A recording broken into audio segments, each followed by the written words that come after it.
I'm ready to flip the first district. I've never said that in front of an audience before, because I've only been a politician for about 3 days. A lot of you were there the day I decided to do it. Because I decided to do it March 1st, when I was there in Oakley at the town hall. And Connie, thank you. I have never known it was your responsibility. And Sandy, we got on the horn. And you did. I found out online about this event that Roger Marshall really did not want us to know about. Really did not want people there, because he really did not want to answer questions about the things he was doing and the decisions he made and the votes he took in Congress. He just wanted to cruise on to re-election, and he might have done it, but for their work. You heard earlier people telling you that everybody matters. This is proof. I'm running to flip the first district as the fruit of the seed that Connie and Sandy planted by letting people know about that sneaky snake town hall. You matter, and the things you say to the people around you matter. It has effects you will never be able to predict. It has effects you will maybe never even know. But it has effects. It changes the world. And we need that change. This has been a long year. This has been a long 10 years since January, if I'm being honest. It's been frustrating. It's been difficult, partly because a lot of us are looking for what we can do to help build, rebuild, to grow something back. And we can do it. But we can't do it as individuals. We do it together. We do it as a group. We do it as a community. And I need your help to do that rebuilding, to do that growth. I need your help in the most obvious way a politician needs your help. I need every one of you to commit to give me $50,000 or $60,000. But if I can't get that, I want something harder. And I want something more important. I want your voice. I want you to go out and talk to the people in your family. Talk to the people on your block. Talk to the people in your town, in your county, at your church. Talk to the people who trust you. Talk to the people who love you. Talk to the people who you care about and who care about you, because those are the people who listen. Those are the people where your voice matters the most. And in particular, I want you to talk to the people who don't agree with you. I want you to talk to the people who don't share your politics, because they do share your concerns. They do share your problems. And they need to know that their neighbors have those concerns. They need to know that it's okay to push back against partisanship. They need to know that it's okay to choose something other than the party they've always been choosing. And you show them that it's possible. You show them that you can care, you can vote, you can do something other than the traditional partisanship. That message comes from you. It'll come from me. It'll come from Linda. It'll come from Joel. But we're not in that family. We're not on that farm. We're not in that church. They need to hear it from the people they know, they trust. And I know you are trusted because you're here. And the fact that you're here, whatever party you're from, means that you care. You care and you did something about it. And that tells me that outside of this room, you go home and you're somebody people look to as the person who helps, as the person who stands up, as the person who's responsible, as the person who brings food to the event, the person who shows up to check on a neighbor who's sick. You're that person. I want your voice. I want you to tell the people in your life what you see that's wrong, what you see that bothers you, what you see that makes you concerned.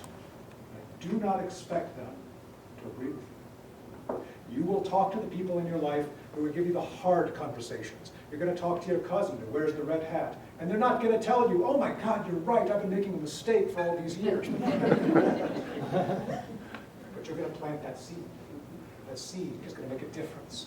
That seed is going to grow because we're going to water it. I'm going to do it. Melinda's going to do it. Joel's going to do it. The DNC is going to do it. All the other neighbors and friends and family in this room are going to do it together. We reach out. We plant those seeds one at a time in all of our neighbors. And we bend that road. We turn it towards something better. We do something about what's weighing on our hearts over this past year. And there's so much that we could talk about. There's so much I'm going to be talking about over the next 12 months. I'm going to talk about tariffs. I'm going to talk about Doge. I'm going to talk about all these problems you see every time you turn on the news or open a browser. I just want to talk about one thing that weighs on my heart more than anything else. And it's not the biggest problem Kansas has in terms of our bottom line, but it's the one that grates on me, that grieves me personally. Since the death of USAID, we had one of the most beautiful crown jewels in American politics and American life. We were paid to save the lives of the hungriest, the sickest, the weakest, the meekest people around the world. That program came from bipartisan cooperation over years and years. It was incredibly difficult to build and to grow, and it made a difference. And the easiest thing to talk about is how it made a difference by paying Kansas producers. But that's not the biggest problem. The biggest problem is the one that not enough people are talking about. It's the moral problem. The loss of the USAID will kill millions of people around the world. The numbers are almost impossible to believe because they're so huge. But we fed millions of people around the world. We put medicine into the hands of people who will be dead without that cure, without that treatment. Millions of them. And we lost it for absolutely no reason. No reason. Not for efficiency, not to save money. It wasn't efficient. It didn't save money. Not because we can't afford it, not because it needed to happen, not because it affected any kind of reform. We did it because somebody wanted to burn it down, because it made them look strong. Somebody wanted to smash it because they liked the noise that it made. That's what we're facing.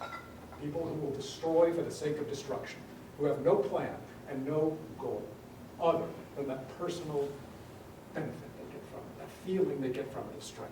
And it's an illusion. It's not real. It's not real strength. Real strength is building something over time that can do that job, do the right thing for the right reasons. And it's going to be difficult. It's going to take a long time. No one is more realistic about the odds of trying to flip the first district than I am. This is not a one-election thing. This is a long-term strategy because it's a long-term problem. My goal to make a difference, my goal to win this election is to do it in such a way that we're not just making this election competitive.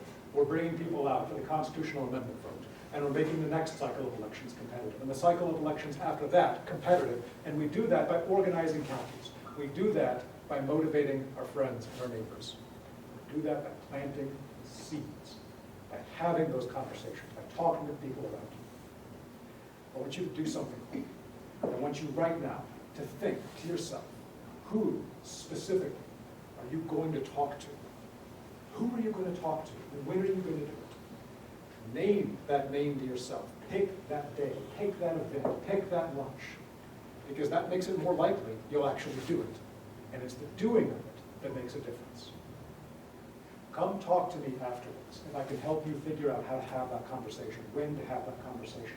Come talk to me afterwards if you have things to tell me about what I should be telling people as I'm out on the road talking in Hayes and talking in Dodge City and talking in Lawrence and talking all across the 1st District, because I want to carry your voice as well.